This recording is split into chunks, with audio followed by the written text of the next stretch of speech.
Good afternoon. We're in one of the last press conference here at BMEUP.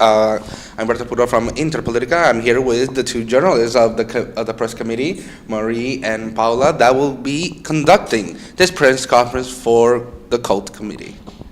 Paula. My first question is to Luis, to EPP. In your proposal, how would you approach the integration of older workers and unemployed people to digital literacy? Well, some minutes ago we were discussing this topic, seeing that there were some no mistakes, but some adjectives in the different articles that can make this concept of digital literacy confused. So we were discussing and we proposed some amendments for this change, for giving these clarifications for not only the European Union, if not all the member states, for knowing how to apply and how to understand what is the digital literacy. We are discussing this one right now, and in the next section we are going to see the opinion of the other parties. I don't know if you want to... Well, my question was, how would you approach the integration of older workers and unemployed people? Unemployed people. Well, what we think is that for that one is necessary the collaboration between public and private partnerships, not only public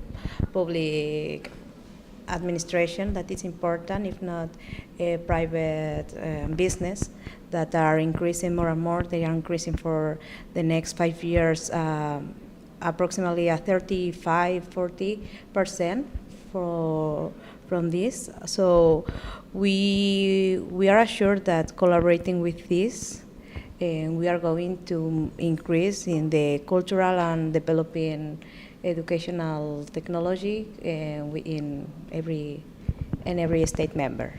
Okay, thank you very much. Thank you. My question is to Violeta, representing the Socialists and Democrats. You're saying that digital literacy should be treated as a commodity or not as a privilege, but as a fundamental right, just like the access to healthcare or public education. But education and medicine are in most cases subsidized, and we were wondering about how would this be if someone, for example, had to buy a laptop or a computer that's mandatory for their studies or for work. Would that be subsidized too? I just want to clarify to completely understand your question. You're asking me if we, by public funding, would be able to fund these extra, laptops or digital devices? Is that what you're asking? Yes, correct. Yes, because if you have a medical emergency, you can go to emergency rooms if you need medication. Okay. Oh, okay, yeah, I got it. Well, for the S&D, worker protection is absolutely crucial. And well, going off with what you already said we really ought to implement tools that will help not only workers, but also, as you mentioned, students that really are in need, maybe rural students who never had access to all of these digital platforms. And that is why we are also talking about a alliance of public and private, because it is absolutely complicated to give every single person a laptop, a proper personal laptop, and that is where the private sector comes in. But at the same time, again, this is not a 100%, this is not a black or white situation, So this is where my fellow colleague party would really come in and would really help us, and we are really open to negotiating. Well, my next question is for Kevin, representing ECR. I wanted to ask you, in your scheme of decentralization, you ignore that some rural communities lack resources and budget to implement your proposals on their own. What mechanisms would you use to ensure that your proposal doesn't exacerbate inequalities in these rural and low-income areas?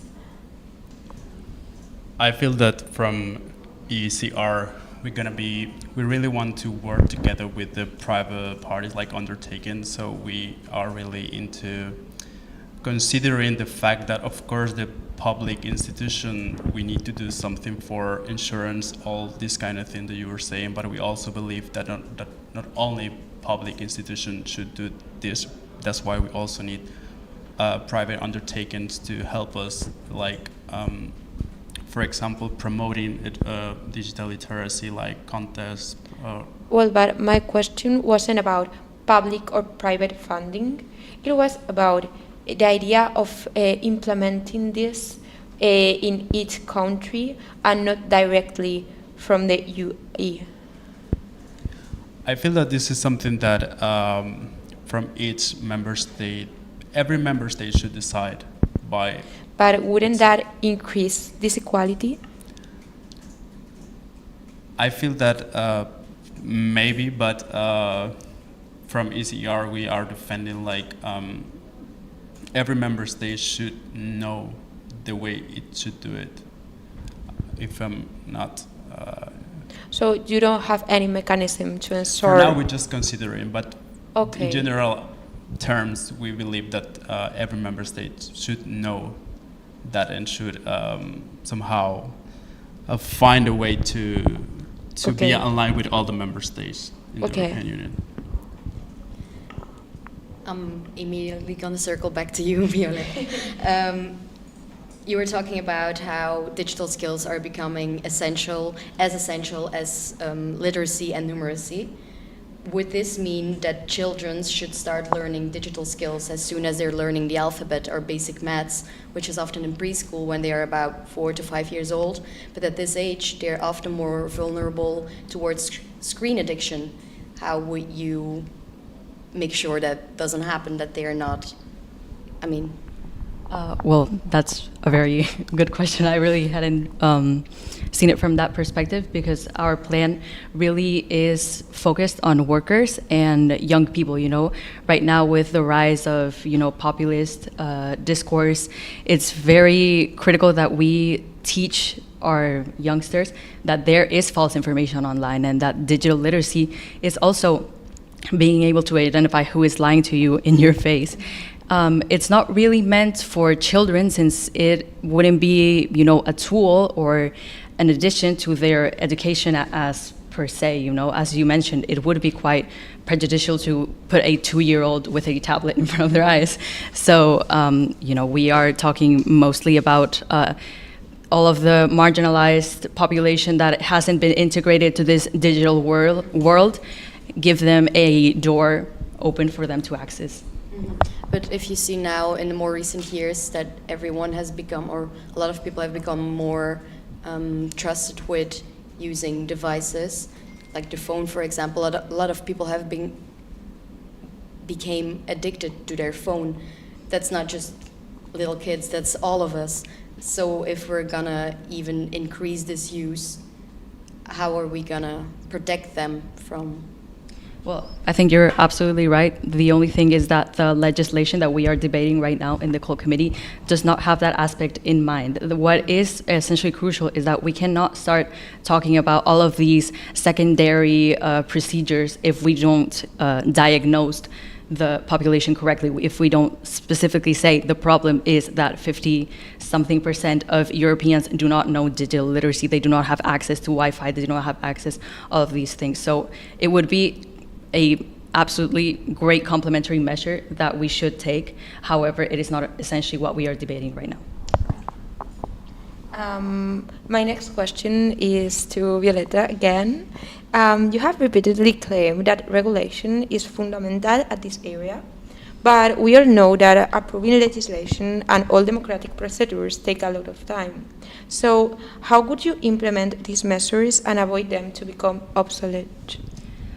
Well, I think that's very relevant, especially because I think that we have become so normalized to letting capital dictate whatever we do that we really cannot imagine European institutions serving citizens directly. We only think that they will serve citizens conditionally via markets. And to go back to your question, I just wanted to preface that by saying sorry, I was just, the bureaucracy that you're mentioning, it is a very fundamental problem, and that is also why, once again, we are willing to open up to the EPP party or any, kind of private funding-led parties, so we can, find a little bit of a loophole and make everything more smooth going and achieve results also faster. Since there is a goal to achieve 80% of digital literacy by 2030. Okay, thank you very much. That was our last question. Oh, so no, oh, you have more? I have one more question. It's to Luis, representing EPP. Okay, you have emphasized that you consider digital skills a key driver of economic opportunity and that they should be implemented by businesses. How would be online safety and digital rights guaranteed in your model? Excuse me, can you repeat the last part of your question? How would be online safety and digital rights guaranteed in your model? Okay. Something that we were discussing some minutes ago was the importance of legislate the human rights in this new proposal, because all the parties here, we were considering that maybe the local regulation, we have to put the limits in the European Union, but the local regulations, as we are so different countries, states members from each other, so we don't have the same context, the regulations the implementation has to be more local, decentralized in this type of case, but we are going to guarantee these human rights following the beliefs and the fundamental rights that European Union have always defend, putting limits, some conditions on these topics. Okay, thank you very much. Thank you. And this is all.